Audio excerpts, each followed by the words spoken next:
Hello दोस्तों। तो आज हम लोग शुरू करने वाले हैं एंटरप्रेन्योरशिप डेवलपमेंट। एंटरप्रेन्योरशिप डेवलपमेंट का लेक्चर नंबर 2 होने वाला है।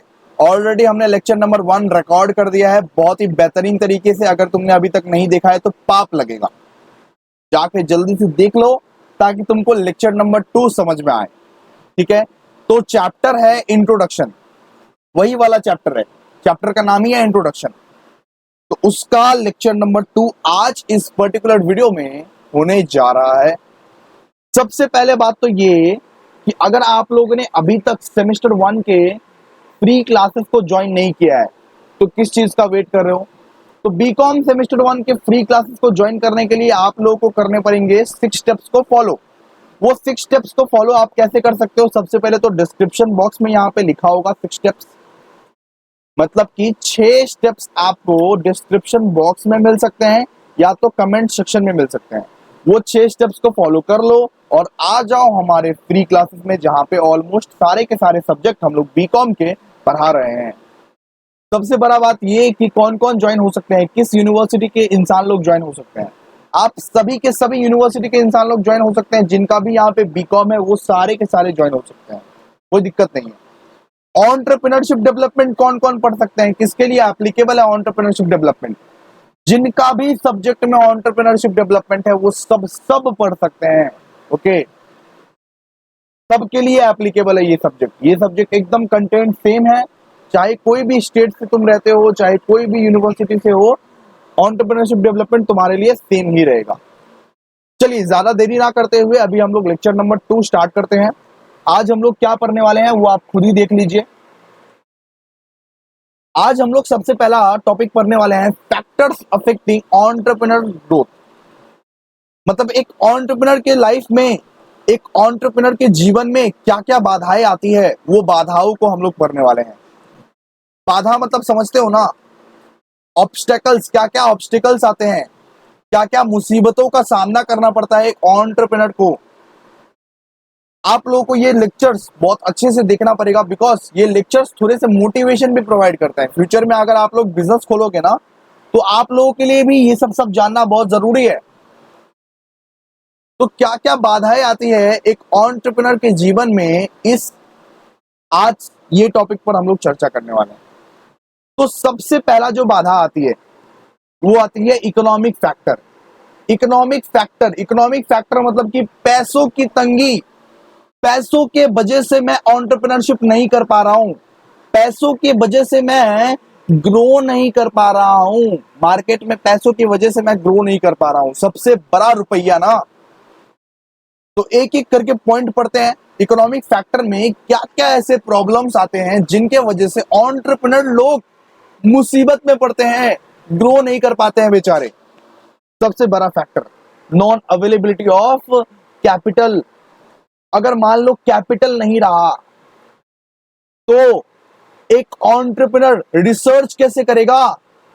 एक एंटरप्रेन्योर डेवलप्ड कंट्री से मशीनरीज एंड इक्विपमेंट कैसे मंगवाएगा, कैसे नए नए टेक्नोलॉजीज को लाएगा? तो अवेलेबिलिटी ऑफ कैपिटल रहना तो जरूरी है ना। तो to expand the business and grow in future, research and development has to be conducted.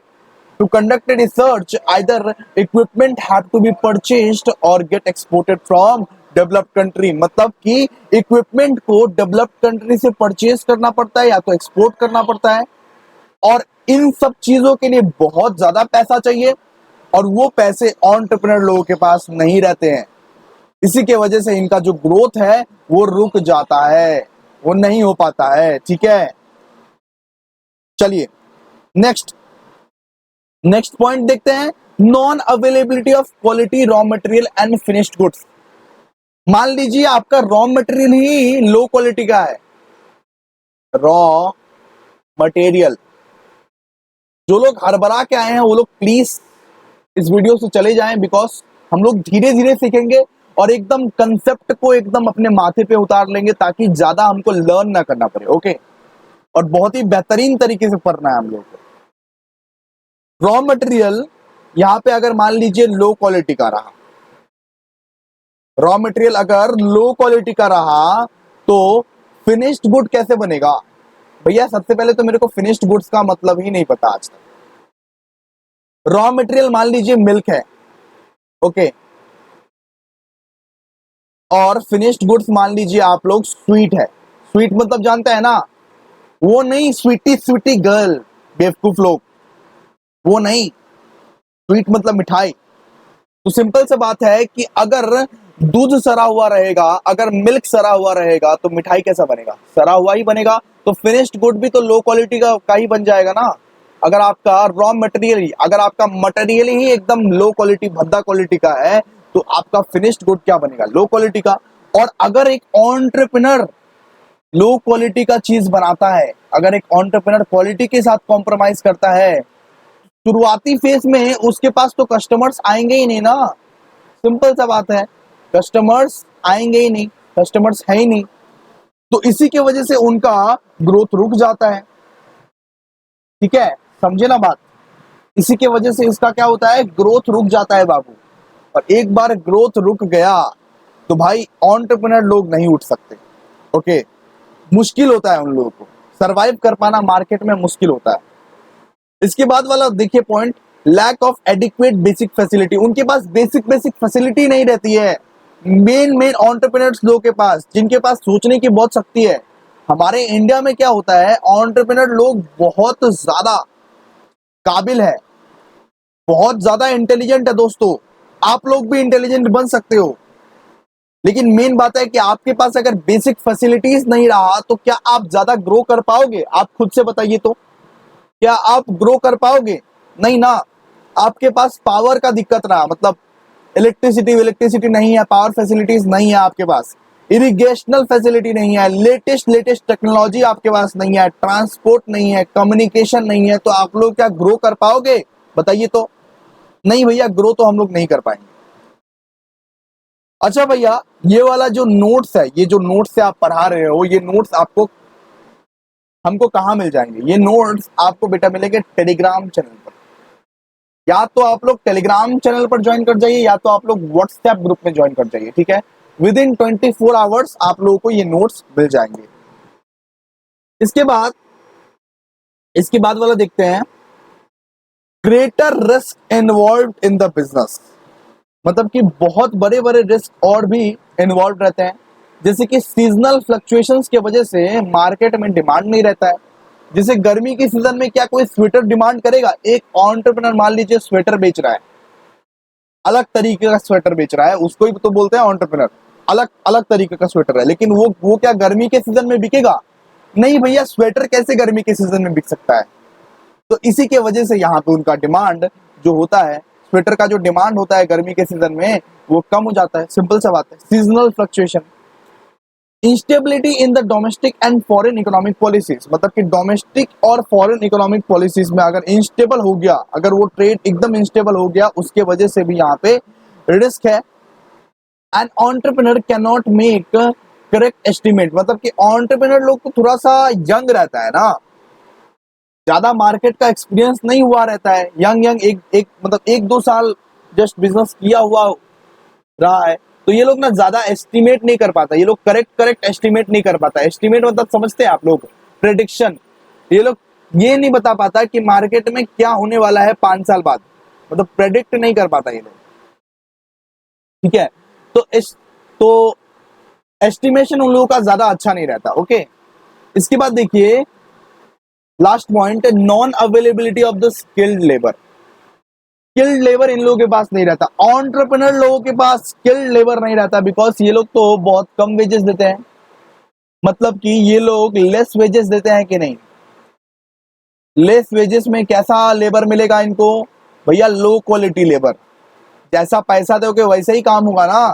तो लेस वेजेस में इन लोगों को लो क्वालिटी लेबर मिलेगा, और लो क्वालिटी लेबर मिलेगा इसका मतलब वो लेस स्किल्ड लेबर है, ज्यादा स्किलफुल नहीं है, जो बहुत सारे काम को अचानक, जो मतलब डिफिकल्ट से डिफिकल्ट सिचुएशन को भी संभाल पाए, वैसा लेबर इन लोगों को नहीं मिल पाता है। तो non availability of skilled labour भी एक फैक्टर है। ओके, इसके बाद देखिए, इसके बाद इकोनॉमिक फैक्टर हम लोग पढ़ लिए, इकोनॉमिक वाला फैक्टर पढ़ लिए। अब हम लोग पढ़ेंगे सोशल फैक्टर्स।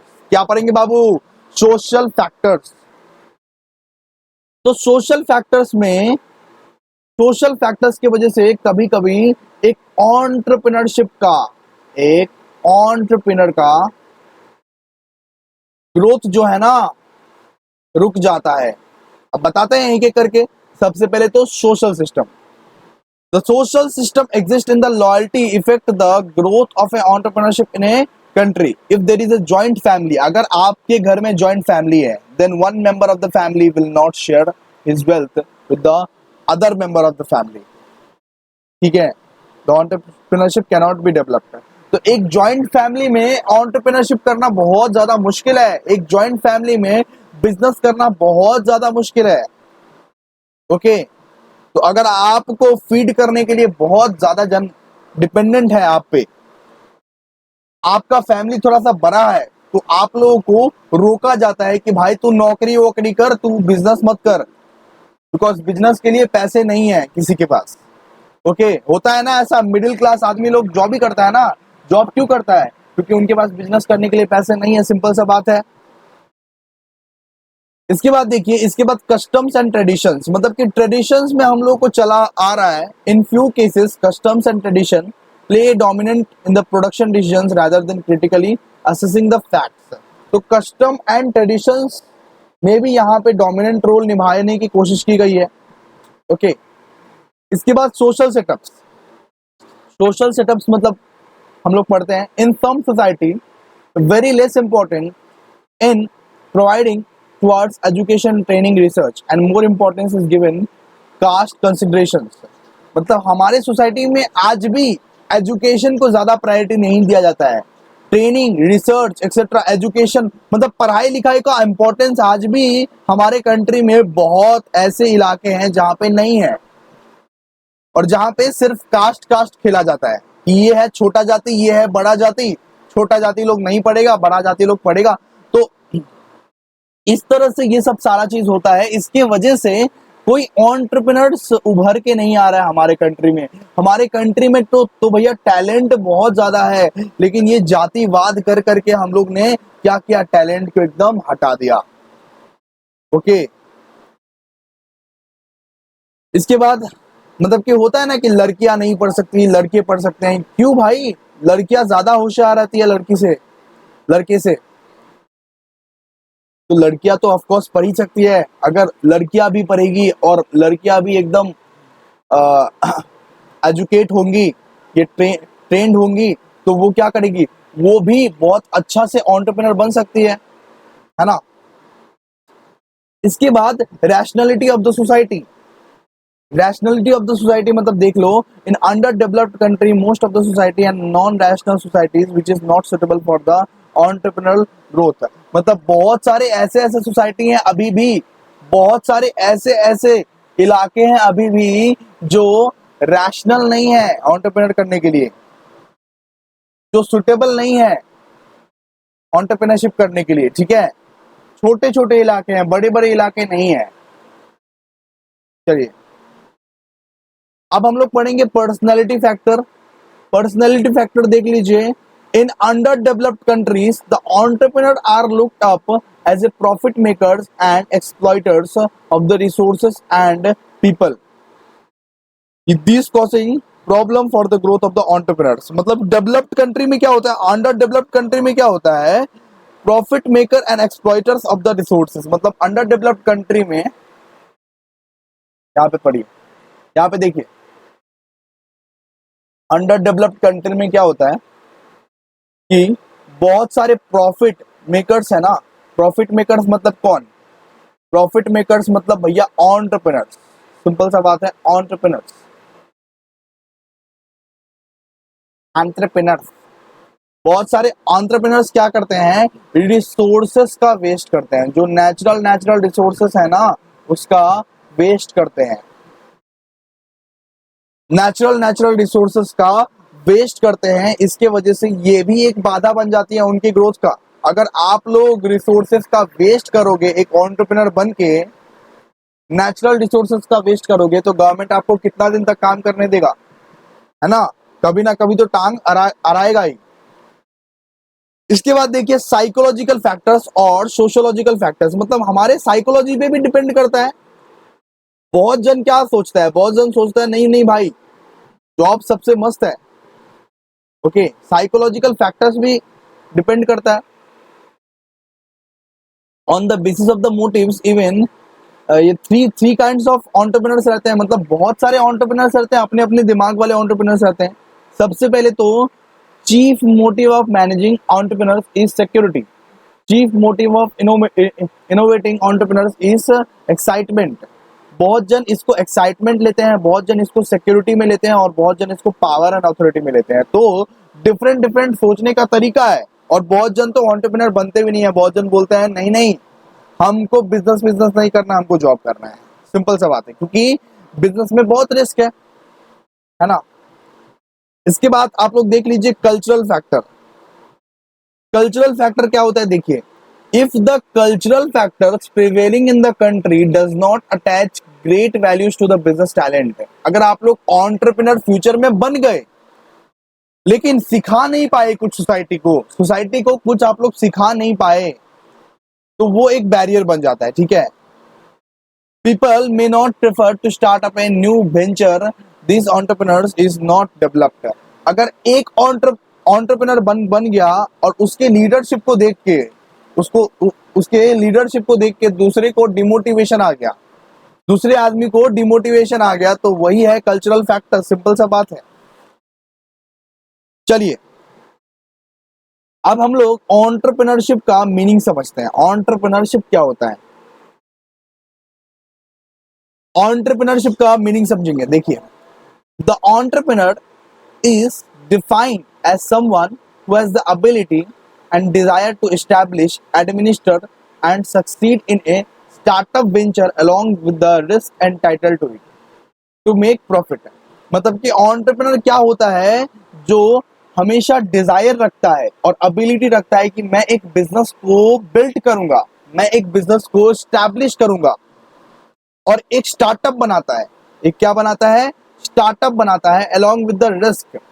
उस स्टार्टअप में बहुत सारे रिस्क भी रहते हैं, क्या पता फ्यूचर में चलेगा नहीं चलेगा, प्रॉफिट बनाएगा नहीं बनाएगा, लेकिन वो लोग ये सारे के सारे रिस्क लेके उतरते हैं मैदान में और बोलते हैं कि हम बनेंगे एंटरप्रेन्योर्स। क्योंकि अगर रिस्क है तो इश्क है।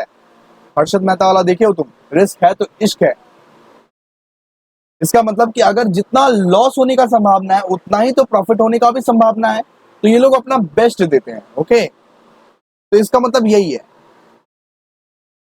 तो इन्हें नटशेल एक छोटे से समराइज्ड वे में अगर मैं आपको बोलूं तो एंटरप्रेन्योर होते कौन है, anyone who has the will